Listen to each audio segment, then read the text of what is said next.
What would you do if you discovered you were invisible in your own marriage? The afternoon had started like any other. I was in the garden, humming to myself, trimming the rose bushes Gerald had always said were too much trouble. I didn't care. They were mine. After 40 years of marriage, you find joy in the little things. The sun was warm, the breeze soft, and for a moment, everything was still. I wiped my hands and headed inside, carrying a tray with 2 mugs of tea, one for me, one for Gerald. He'd taken to therapy lately, something I silently applauded. He'd never been good at talking about his feelings, said men didn't need to. As I walked past his study, I heard my name. Donna. I paused. The door wasn't fully closed. My hand froze, mid-reach for the doorknob. I don't know what to do with Donna anymore, Gerald said. His voice wasn't angry. It was tired, distant. A second voice, his therapist I assumed, asked something I couldn't quite catch. And then Gerald said it. She's become the invisible wife. She's always there, always kind, always doing things for me, but I don't really see her anymore. The tray in my hands wobbled. My heart did something strange. It clenched. She's like wallpaper, he continued, unaware of the woman standing just beyond the door. Always there, familiar, but I don't know who she is anymore. I feel guilty, like I've forgotten her. I backed away, blindly setting the tray down on the hallway table. The clink of ceramic against wood sounded far too loud. My hands trembled. My breath caught. I didn't mean to listen. I truly didn't. But I couldn't Invisible. That word echoed through my chest like a drumbeat. I found myself in the guest bedroom, the one we never used, the one where silence felt safer. I stared at myself in the mirror, not the way I usually did, just to check for lipstick smudges or wrinkles. I really looked. When did I become invisible? When did I stop being seen? My hands moved on their own, opening the closet, pulling down a dusty box from the top shelf. Inside, nestled beneath faded newspaper clippings, was a tin of old paintbrushes, hardened bristles, a cracked palette, a sketchbook with a worn leather cover. I hadn't touched it in over 3 decades. I sat down by the window. The light was soft. My fingers found a pencil. And for the first time in years, I began to draw. A face, half in shadow, half in light. My face. The door creaked behind me. Gerald stood there, quiet. He looked surprised. You're drawing? I kept my eyes on the paper. There's a lot you don't know about me, Gerald, I said, voice steady. For example, I heard everything you said to your therapist. He took a step back. Donna, I didn't mean. I looked up at him then. For the first time in years, really looked. You called me your invisible wife, I whispered. And for the first time in a long time, I felt. Have you ever felt invisible in your own marriage? Have you ever given so much of yourself that you forgot who you used to be? Share your story in the comments. I read every word. And don't forget to subscribe to Revenge with Emma so you won't miss what happens next in Donna's journey. The room was so quiet, I could hear the clock ticking. Gerald stood frozen in the doorway, his mouth half open, as if the words had been knocked out of him. I was still holding the pencil in my hand, the half-finished sketch of my face staring up at me from the page. He finally spoke. "Donna, I didn't mean for you to hear that." I nodded slowly, and yet I did. He took a hesitant step forward, then stopped. "I didn't say those things to hurt you. I was just trying to understand how we got here. Why I feel so far from you." I looked up at him. "Do you really want to understand?" "Then sit." To his credit, he did. We sat on opposite ends of the guest bed, strangers, but not quite. "Do you know," I said, my voice quieter now, "how long I've felt invisible?" He shook his head. I smiled, but it didn't reach my eyes. "Decades, Gerald." I stood and walked to the bookshelf, pulling out an old photo album. "Here," I said, pointing at the photos. "You see our kids' birthdays, family vacations, holidays. You see who's taking every picture." He scanned the pages. "You," he whispered. "Yes, because I was always behind the camera, behind the scenes, making things happen." He ran his fingers across a photo of our daughter, blowing out candles on her 10th birthday. I never noticed.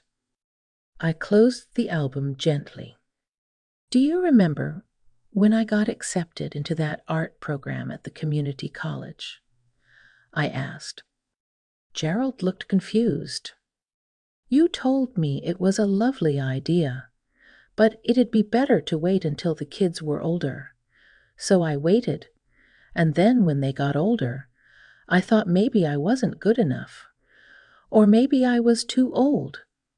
He looked down, guilt rising in his face. "I'm sorry." "I'm not telling you this to make you feel guilty," I said. "I let it happen too. I stopped asking for space.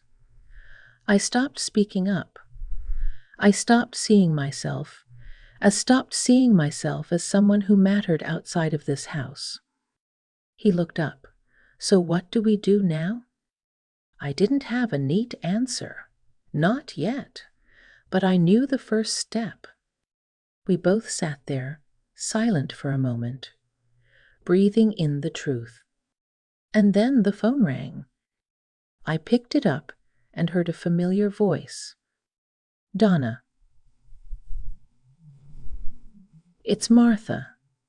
I just started teaching an art class for adults at the community center. We're looking for new students. And I immediately thought of you." I blinked, stunned. It had been years since I'd heard Martha's voice, let alone talked about art. "I'm not sure," I said. "It's been so long." "Exactly why you should come," she replied gently. "It's never too late to be seen." When I hung up, I looked at Gerald. He'd been listening. "You should go," he said quietly. "You should do this." I hesitated. "I'm 64, Gerald. I'm not starting over." He shook his head. "You're not starting over, Donna. You're just finally starting something for yourself." I didn't answer, but that night I pulled out my sketchbook again. And for the first time in years, I dreamed. Not about what I'd missed, but what could still be. I didn't sleep much that night. My mind kept returning to Martha's voice, soft but sure. "It's never too late to be seen." Those words sat with me like a cup of warm tea in winter, comforting, but also stirring something deep. The next morning, I stood by the window, watching the sunrise. The house was quiet. Gerald was still asleep. I was alone, and for once I didn't feel lonely. I called Martha before I could change my mind. "Yes," I said simply, "I'd love to join your class." She laughed. "I'll save you a seat and bring your old brushes. They probably miss you." That Thursday, I walked into the community center with trembling hands and a sketchbook pressed to my chest like a shield. The room was filled with women and a few quiet men, most around my age. Some were smiling, others just as nervous as I was. Martha waved me over. "Everyone, this is Donna." There was a round of polite greetings. I chose a spot near the window, sunlight spilling onto the blank page before me. I stared at it for a long time. Could I still do this? Did I even remember how? My hand hesitated above the page. Then I remembered something Gerald said just days ago. "You don't have to be perfect. You just have to be honest." I drew the first line. Then another. My hands remembered what my heart had forgotten, how to speak without words. After class, Martha and I sat on a bench outside. The air was crisp. "You've still got it, you know." I smiled faintly. It felt like finding an old version of myself I thought had died. "She was never gone," Martha said. "She was just quiet." I nodded slowly. "Quiet." She squeezed my hand. "Not anymore." That evening, Gerald was waiting at the kitchen table. 2 cups of tea sat in front of him.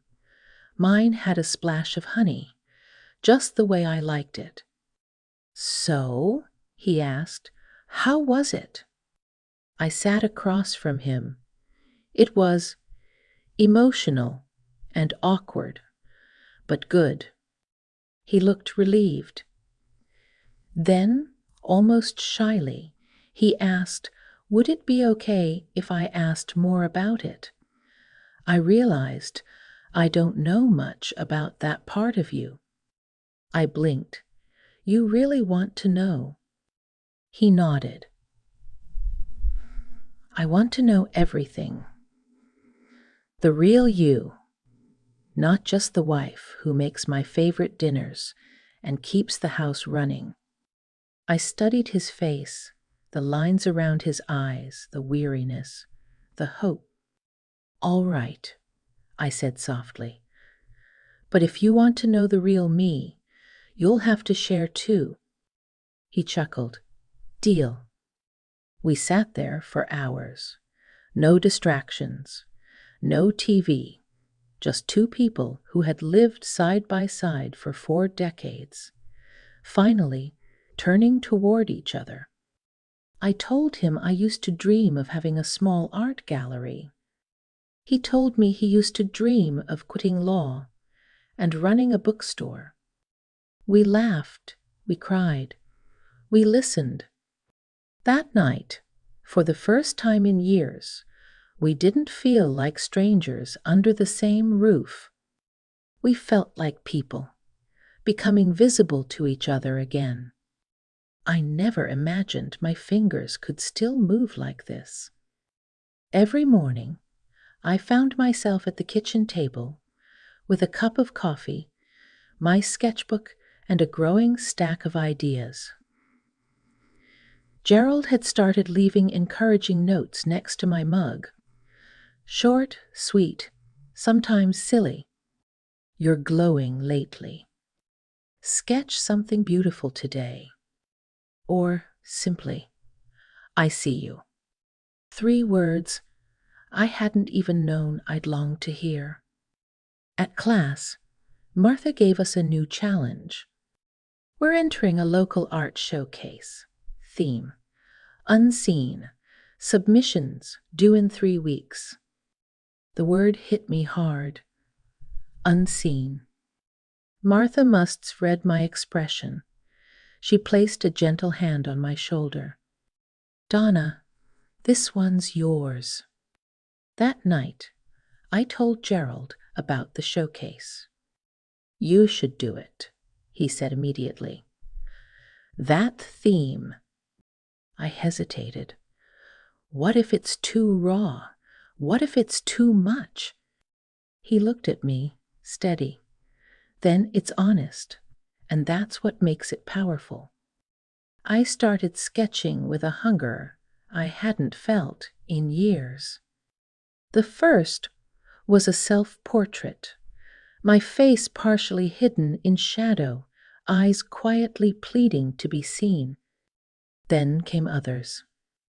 A woman setting dinner alone while laughter echoed from another room.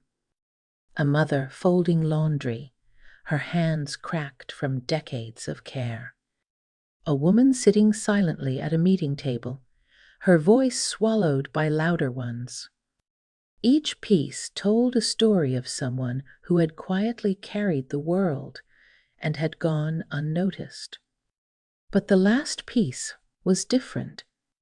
It was a woman standing tall in front of a mirror, her reflection vivid, bold, visible.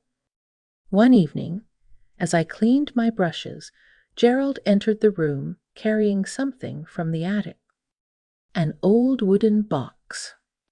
He opened it, and inside were my college sketches, charcoal portraits, color experiments, pieces I'd long forgotten. I kept them, he said, all these years. I didn't know why. Maybe I was hoping one day you'd come back to them. My throat tightened. He pointed to one. This one. It's you, isn't it? Back when you believed in yourself. I nodded slowly. He smiled. She's still in there, and now she's breaking through. Later that week, we sat together, sorting the final pieces for the showcase. Gerald helped frame them with meticulous care, asking questions about each one. He wasn't just looking at the art. He was seeing me. At one point, I asked, "Would you let me draw you?" He raised an eyebrow. "Yes," I said, "not just how you look, but how I see you." He swallowed hard, then nodded. When I finished his portrait, he stared at it for a long time. "I look softer," he said. "You are," I whispered, "underneath it all." On the night I packed up my collection for submission, I paused at the mirror. This time, I didn't just see gray hair or tired eyes. I saw strength, layers, color. A woman who had once been invisible, now drawing herself back into the frame.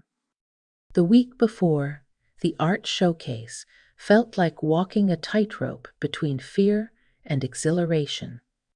I spent hours reviewing my pieces, second-guessing my choices. Were they too bold, too vulnerable, too personal? What if they were too honest? One evening, I was sitting at the dining table, staring at the self-portrait I had titled "The Unseen Years." It showed me sitting in a kitchen chair, fading slightly into the background, while the rest of the world carried on around me. Gerald came in, drying his hands with a dish towel. "You keep looking at that one," he said. "It's the one I'm afraid to show," I admitted. "Then it's the one you have to show," he replied, without missing a beat. "That's the one that tells the truth." I looked at him. For the first time, I wasn't sure if the fear came from what others might see in me or what I was finally seeing in myself. The next morning, Martha called. Her voice was tight. Donna, I need to let you know something. One of the showcase judges saw your submission portfolio and they're concerned. Concerned? I repeated. They think the theme is too heavy. Too somber, she said carefully. They asked if you'd consider replacing a few of the more emotional pieces. Or maybe. I felt the blood drain from my face. You mean censor it? I'm so sorry, Martha whispered. I fought for it. I told them these stories matter, but they think Invisible Wife sounds too. I laughed, but it wasn't a happy sound. I've lived this reality for 40 years, I said. I didn't paint it to please them. I painted it to finally tell the truth. I'll support whatever you decide, Martha said. I hung up. Gerald looked at me from across the room. They want me to pull the pieces, I said, or tone them down. He came closer. Donna, this is your voice. You finally found it.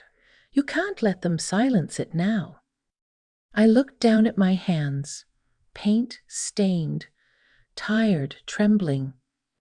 No, I said, not again. That afternoon, I wrote an open letter to the art committee. I told them about the women I'd met in class, about their stories, their silence, their strength. I told them about being an invisible wife, not as a complaint, but as a reality millions of women live every day. I ended the letter with a single line. If my truth makes you uncomfortable, perhaps it's because it's too familiar.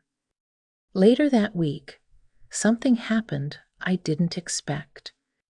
Emily and Tom, our grown children, showed up at the house. Emily walked into my studio and gasped, "Mom!" I nodded slowly. "Why didn't you ever tell us?" Tom asked gently. "Because I forgot," I said quietly, "and because for a long time." They sat down with me, flipping through each painting like they were discovering a hidden part of me, and maybe they were. Emily paused at my self-portrait. "This one," she whispered. "This one makes me feel something. I don't know what, but it's powerful." That night, I stood in front of the mirror again. Not to fix my hair, not to hide a wrinkle, just to look. The woman staring back at me didn't look invisible anymore. She looked like someone who had found her focus. And now, she was ready to be seen. The day of the art showcase arrived with a quiet kind of weight. I stood in front of the community gallery, portfolio case in hand, heart pounding like I was 20 again, hopeful, terrified, alive. Gerald reached over and squeezed my hand. "No matter what they say inside, I'm proud of you." I nodded. "I'm proud of me too." That felt new and true.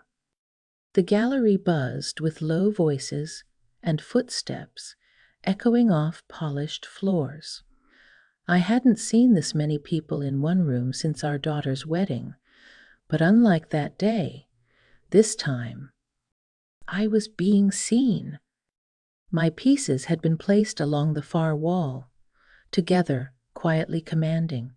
The invisible years, laundry, and silence at the table alone, half-faced in the mirror, and she stands in light. Each one hung like a part of my soul had been stretched across the canvas. People stopped. They looked. Some wept. Some whispered. And then they applauded. An older woman stepped forward, her cane tapping softly.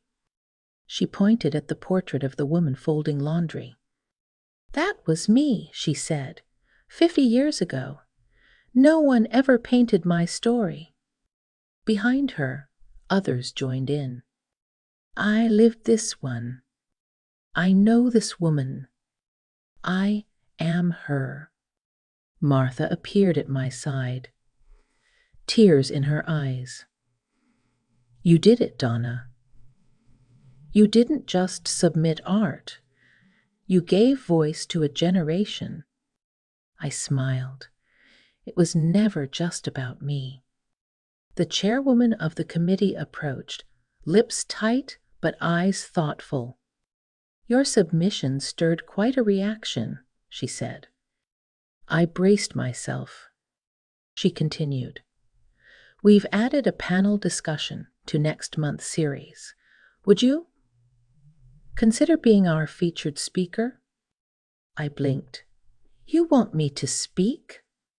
She nodded. "Your work opened a conversation we didn't know we needed." I exhaled slowly. "Then, yes, I'll speak, if people are finally ready to listen." That evening, at home, Gerald lit a fire in the backyard. We sat wrapped in blankets, sipping wine, watching the stars. "I've been thinking," he said. "I spent a lot of years being the one out front, the one the world saw. But I never asked if you wanted that spotlight, too." I looked at him. "I didn't want the spotlight," I said. "I just wanted to be seen." He nodded slowly. "And now?" "Now," I smiled, "I want to paint with the lights on." We laughed. 6 months later, I stood in a small sunlit room at the community center. Easels lined the walls. Older women chatted and adjusted their brushes. A hand-painted sign read, "Becoming Visible, an art class for women rediscovering themselves." I walked to the front, holding a fresh canvas. "This class isn't about technique," I told them. "It's about reflection, not how others see you, but how you see yourself." They nodded. As they picked up their brushes, I returned to my easel. And for the final painting in my new collection, I sketched a woman, head held high, eyes wide open, surrounded by color and light. She was no longer hiding in the background. She was the subject. The title of the piece, "The Visible Woman."